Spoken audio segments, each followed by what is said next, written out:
YTBC, what's the deal? So I'm on boxingscene.com and I'm just reading some quotes from the press conference today between Anthony Joshua and my man Dominic Breazeale. I've done a few videos today on this when they got into their little war of words when they were outside of the venue for the press conference, and they were outside, and you know, Joshua kind of nudged Breazeale a little bit, telling him to back the hell up, give him some space and put some respect on his name. You know what I mean? And then Breazeale talking shit. He's been saying he's going to put Anthony Joshua to sleep ever since this fight has been made. But this article on Boxing Scene, I believe it in the description box. And if you guys watched the press conference, you probably heard these quotes or read the quote, or you probably heard these guys say these quotes at the press conference. But let me just read some quotes. It says, let me see. Dominic Breazeale goes on to say, "It's a pleasure to be back in London. We know he fought in 2012, the Olympic Games that were hosted in London. We know Anthony Joshua went on to win a gold medal." All right. He says, "I couldn't care less about the deals AJ has going on with Sky or Showtime. All I can do is prepare for June 25th. I wish it was this weekend." All right. He also goes on to say, "Charles Martin came over here and dropped the ball. He wasn't prepared for it. I'm hoping Anthony Joshua is preparing to be in a war and a dog fight, because that's what I'm bringing. We are both Olympians and we represented our countries for a reason. I'm not coming here to hear the final bell or judge a score. I'm coming all guns blazing and to knock Anthony Joshua out." All right.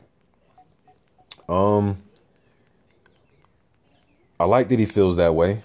You know, I would expect him to say nothing less than he's going to try to knock Anthony Joshua out. I'm glad that he's keeping in mind the shit performance that Charles Martin did.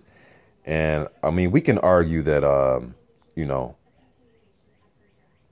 guess it's easy for me to say Charles Martin put up a shit performance because I'm not the one that's in the ring. But at the same time, you know, when you have the heavyweight title, man, or at least, a piece of the heavyweight championship. We know Tyson Fury is the heavyweight champion, but the fact that, Martin was trying to time the count and get up and just beat the count to say, "Oh, I tried to get up, but you stopped it." Just the fact that he put himself in that position, man, it just makes you, it just leaves a bad taste in your mouth. I can guarantee you,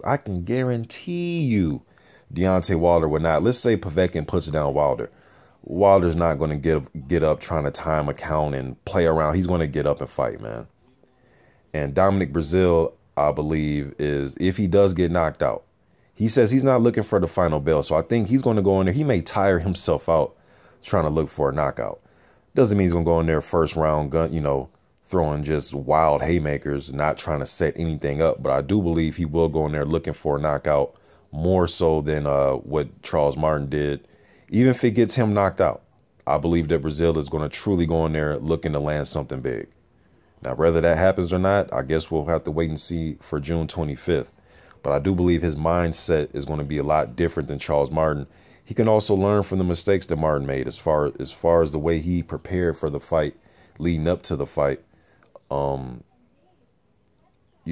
it seems to me like Joshua, I think he thinks that, Dominic Breazeale is easy pickings as far as an opponent. I really do. It's just something about just his body language around Breazeale. Just when I seen him at the presser, I just think he believes that Breazeale's a soft touch. I still think he's going to prepare, be in shape, and be ready to go. But I think mentally, I think he just thinks Breazeale's a soft touch. Now, I know Anthony Joshua said that they both have around the same fights. They're equal, so on and so forth. I know what he said, but I'm just saying by the body language, when I seen those guys, he just seems like Breazeale's going to be an easy pushover. He might be. He might be. Now, this is Anthony Joshua's 4th undefeated fighter in a row. I know he's fought Dillian White, Gary Cornish, Charles Martin, and then now Dominic Breazeale. So this IBF title, in my humble opinion, is just pretty much it's like the prospect heavyweight title right now, man. A lot of up-and-coming good guys, fighting for this title. And I know a lot of people don't want to hear me say Anthony Joshua's a prospect. One guy even told me, well, if that's the case, then Lomachenko must be a prospect because he only has 2 fights, or, 6 fights, whatever, how many fights he has. And it's like, well, you know, Lomachenko had like 400 fucking amateur fights. Anthony Joshua had nowhere close to that. He's still learning, man. As physical and as gifted as he looks, as far as, you know, his build and physique, I still think he's learning. You know, I don't think he's learned everything he needed to learn. You know what I mean? But I like that Dominic Breazeale, you know, has some confidence, has some swagger about himself.